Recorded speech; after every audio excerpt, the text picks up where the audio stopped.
Hello friends, आज हम पढ़ेंगे एंटी इन्फ्लामेटरी जो ड्रग्स है ना, इन्फ्लामेटरी बाउल डिजीज़ के लिए जो हम यूज़ करेंगे ड्रग्स। सबसे पहले हमारे पास प्रॉब्लम क्या होती है, एक तो है अल्सरेटिव कोलाइटिस, एक है क्रोन डिजीज़। अल्सरेटिव कोलाइटिस में क्या है कि जो हमारा कोलन है ना, उसमें इन्फ्लामेशन होएगी। ठीक है, ओनली इन्फ्लामेशन होएगी कोलन के लार्ज इंटेस्टाइन में। ठीक है, ये अल्सरेटिव कोलाइटिस में है। सेकंड ऑप्शन क्या है, क्रोन डिजीज़। क्रोन डिजीज़ में क्या होता है, पूरी की पूरी जीआईटी इन्वॉल्व है, माउथ से लेके एनस तक कहीं भी प्रॉब्लम आ सकती है। पर अल्सरेटिव कोलाइटिस में सिर्फ कहाँ आ रही है, कोलन में, वो भी लार्ज इंटेस्टाइन में। सबसे पहले हम जो ड्रग्स पढ़ेंगे अल्सरेटिव कोलाइटिस के लिए पढ़ेंगे। सबसे पहले हमारे पास आता है 5-ASA। 5-ASA कंपाउंड है जिसकी फुल फॉर्म है अमीनो सैलिसाइलिक एसिड। वो क्या है, मोस्टली एब्जॉर्ब होता है हमारे स्टमक में। बट हम ड्रग्स यहाँ पे किसके लिए पढ़ रहे हैं, अल्सरेटिव कोलाइटिस के लिए, जिसका एक्शन हमें लार्ज इंटेस्टाइन में चाहिए। बट हमारा 5-ASA कंपाउंड तो स्टमक में एब्जॉर्ब होता है ना। तो अब हम क्या करेंगे कि ऐसी ड्रग बनाएंगे जो लार्ज इंटेस्टाइन में अपना एक्शन शो करे। तो हम क्या करेंगे, जो 5-ASA कंपाउंड है ना, वो क्या करेगा, make a bond with other compound and this bond is called azo bond. ये क्या करेगा कि 5-ASA के साथ और कंपाउंड को लेगा और एक बॉन्ड बनाएगा जिसको बोलेंगे एजो बॉन्ड। ठीक है, और जो ये बॉन्ड होएगा ना, ये क्या करेगा, एसिडिक मीडियम में ब्रेक नहीं होगा। एसिडिक में ब्रेक नहीं होगा मतलब स्टमक में नहीं होएगा, ऑब्वियस है, स्मॉल इंटेस्टाइन सॉरी इंटेस्टाइन में जाके ही एब्जॉर्ब होएगा। ये क्या है, अल्केलाइन मीडियम में एब्जॉर्ब होगा जो हमारे इंटेस्टाइन में है। 5-ASA कंपाउंड जो था ना, अब वो क्या कर रहा है, अदर कंपाउंड के साथ मिलके बॉन्ड बना रहा है। सबसे पहले बनाएगा सल्फा सेलाजीन के साथ 5-ASA मिला तो उसने अपना एजो बॉन्ड बनाया। एजो बॉन्ड बनाने से नया प्रोडक्ट निकल के आया जिसको बोलेंगे सल्फा पायरीडीन।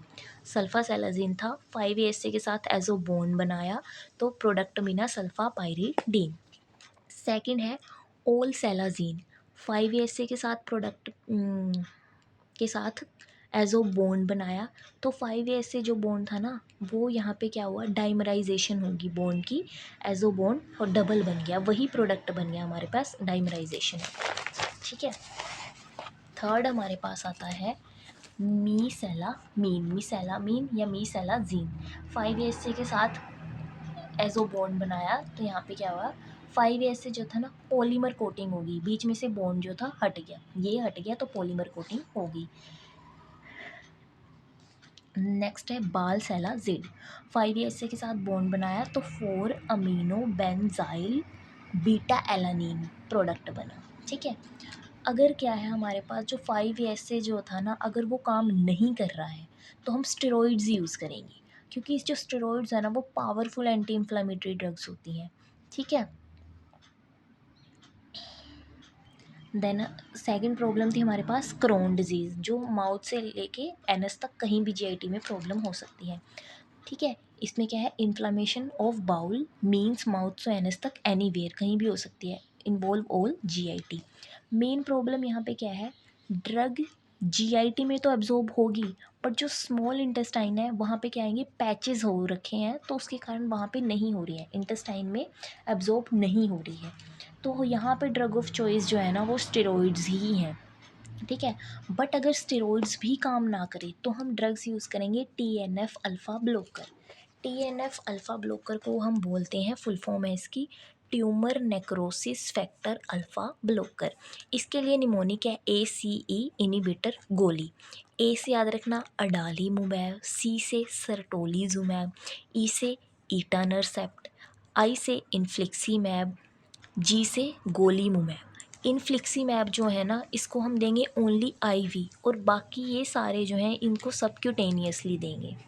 ठीक है, तो अब क्या है, TNF अल्फ़ा ब्लॉकर जो है ना, वो प्रिवेंट करता है इन्फेक्शन से, but we can use in excess then, but अगर हमने ज़्यादा उसको यूज़ कर लिया तो वो क्या करेगा, इंक्रीज़ कर देगा रिस्क इन्फेक्शन का, मतलब ज़्यादा उसको यूज़ नहीं करना। और वो क्या है, नोट एब्जॉर्ब ओरली एब्जॉर्ब नहीं होता, इसको हमें पेरेंट्रली ही देना पड़ता है। एक को बस IV देना है, बाकी सबक्यूटेनियसली देंगे। ठीक है, इसकी यूजेस हमारे पास क्या है, क्रोन डिजीज़ में यूज़ करेंगे, सोरियासिस में यूज़ कर सकते हैं, रूमेटॉइड अर्थराइटिस में भी यूज़ कर सकते हैं। ठीक है, TNF अल्फ़ा ब्लॉकर जो होती हैं ना, वो कॉन्ट्रा इंडिकेटेड होती हैं टीबी के पेशेंट में एंड हेपेटाइटिस बी के पेशेंट में। क्यों?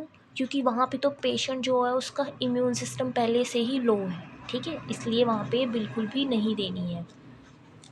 Thank you so much. अगर वीडियो अच्छी लगे तो लाइक ज़रूर करना।